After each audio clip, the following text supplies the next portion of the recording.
بسم اللہ الرحمن الرحیم۔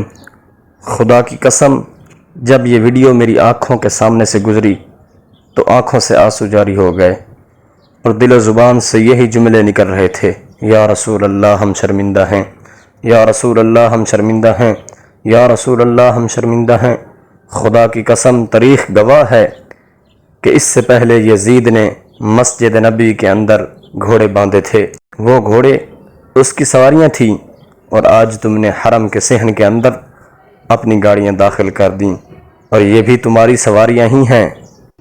یاد رکھو، یہ وہ جگہ ہے جہاں 70,000 فرشتے صبح کو ہاتھ باندھ کر سلام پیش کرنے آتے ہیں، 70,000 شام کو ہاتھ باندھ کر سلام پیش کرنے آتے ہیں، اور دوبارہ کبھی ان کو موقع نہیں ملتا۔ یاد رکھو، یہ وہ جگہ ہے جہاں جبریل بھی آتے تھے تو ہاتھ باندھ کر کھڑے ہو جاتے تھے اور سلام پیش کرتے تھے۔ یہ وہ جگہ ہے جہاں پر حضرت امام مالک ساری زندگی رہے، اور آپ کے پاس، یاد رکھو، اعلیٰ نسل کے گھوڑے تھے، لیکن آپ کبھی بھی ان پر سوار نہیں ہوئے۔ آپ سے پوچھا گیا تو آپ نے فرمایا، امام مالک کی کیا حیثیت کہ وہ مدینہ کی گلیوں میں گھوڑوں پر سوار ہو کر چلے۔ خدا کی قسم، یہ حرکت کر کے حرم مدینہ کے تقدس کو تم نے پامال کر دیا ہے۔ یہ وہ جگہ ہے جس کے تقدس کے لیے بخاری شریف کے اندر حدیث پاک ہے، حضرت سعید بن یزید سے روایت ہے، آپ روایت کرتے ہیں کہ میں مسجد نبوی شریف کے اندر کھڑا تھا، مجھے کسی شخص نے اپنی طرف متوجہ کرنے کے لیے ایک کنکری ماری، اور کنکری کتنی تھی؟ چنے کے دانے کے برابر ہوگی۔ وہ ماری، جب میں نے دیکھا تو وہ حضرت عمر بن خطاب رضی اللہ تعالی عنہ تھے۔ آپ نے آواز نہیں دی، بلکہ آپ نے چھوٹی سی کنکری ان کی طرف پھینکی، اور جب وہ آئے تو آپ نے ان سے کہا، جاؤ اور وہ دو جو بندے کھڑے ہیں ان کو میری طرف بلا کے لے آؤ۔ اب جب حضرت سعید بن یزید ان کو بلا کے لے آئے تو دیکھا کہ وہ اجنبی لگ رہے تھے، اجنبی تھے۔ حضرت عمر نے ان سے پوچھا، کون ہو تم؟ تو وہ کہنے لگے، ہم اہل طائف سے ہیں۔ آپ نے فرمایا، اگر تم مدینے میں رہنے والے ہوتے تو خدا کی قسم آج میں تمہیں سزا دیتا۔ تمہارا جرم کیا ہے؟ تمہارا جرم یہ ہے کہ تم مسجد رسول اللہ کے اندر کھڑے ہو کر اونچی آواز سے بات کرتے ہو۔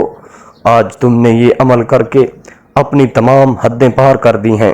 اگر حرم مدینہ کے صحن کے اندر کوئی کھڑے ہو کر درود و سلام پڑھ دے تو تم اس کے اوپر مقدمے درج کر دیتے ہو۔ تمام مسلمانوں کے دل و جان پر تم نے ایک ضرب لگائی ہے۔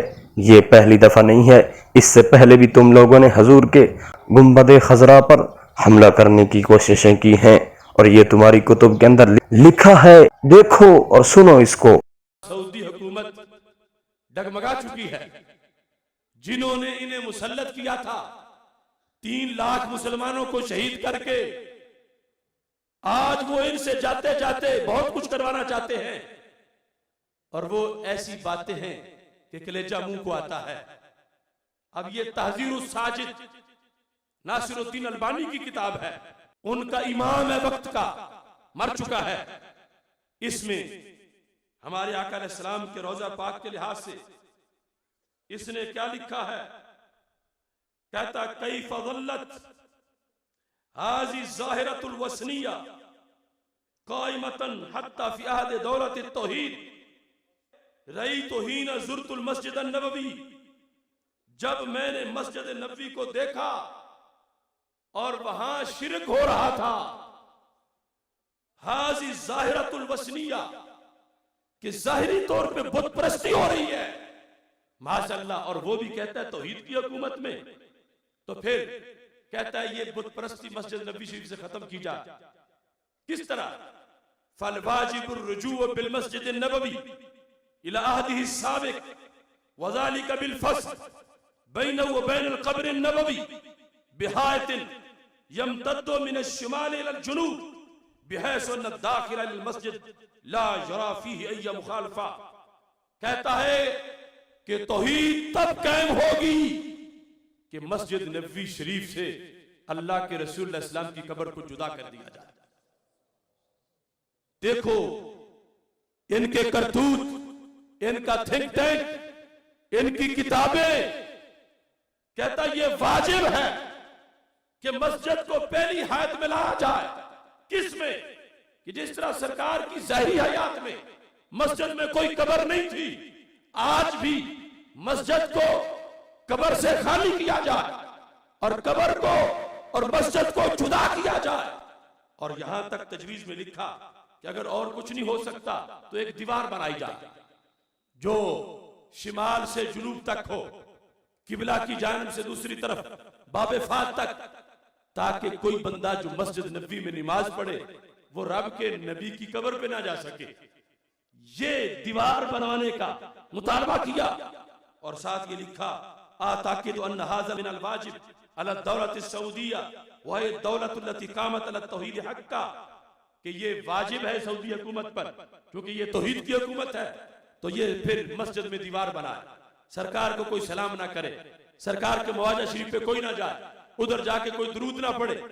یہ کہتے ہیں یہ کام ہے کرنے کا توحید کی حکومت کا، اور ساتھ کہتے ہیں وقت سمینا انہا امرت بتوسیل مسجد مجددہ، تو مجھے پتا چلا ہے کہ حکومت نئے سرے سے مسجد نبوی تعمیر کرنا چاہتی ہے، تو پھر میری تجویز ہے کہ اسی نئی توسیع کے آڑ بنا کر اللہ کے رسول علیہ السلام کی قبر کو مسجد سے جدا کر دیا جائے معذرت۔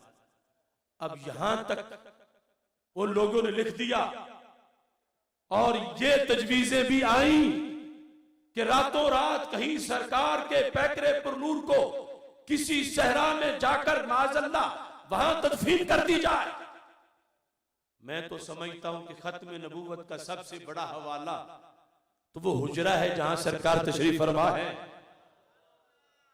کہ بندے کو یقین ہے کہ میں جن کا امتی ہوں سرکار سامنے ہے، یہاں بھی وہاں بھی، اور یہ تو میرے آقا علیہ السلام خود بیان کر کے گئے، اور اس کے بغیر ختم نبوت کا عقیدہ بیان ہو ہی نہیں سکتا کہ میرے آقا علیہ السلام اس وقت بھی حیات حسی حقیقی جسمانی کے ساتھ زندہ ہے۔ جو غلام وہاں پھر مجھے کہنے دو، کرتا ہوں تو کہتی ہے یہ خالق کی کتاب، مثل یہود یہ سعود بھی ہے عذاب، اور اس قوم کے بارے کیا لکھوں فراز، کعبے کی کمائی سے جو پیتے ہیں شراب۔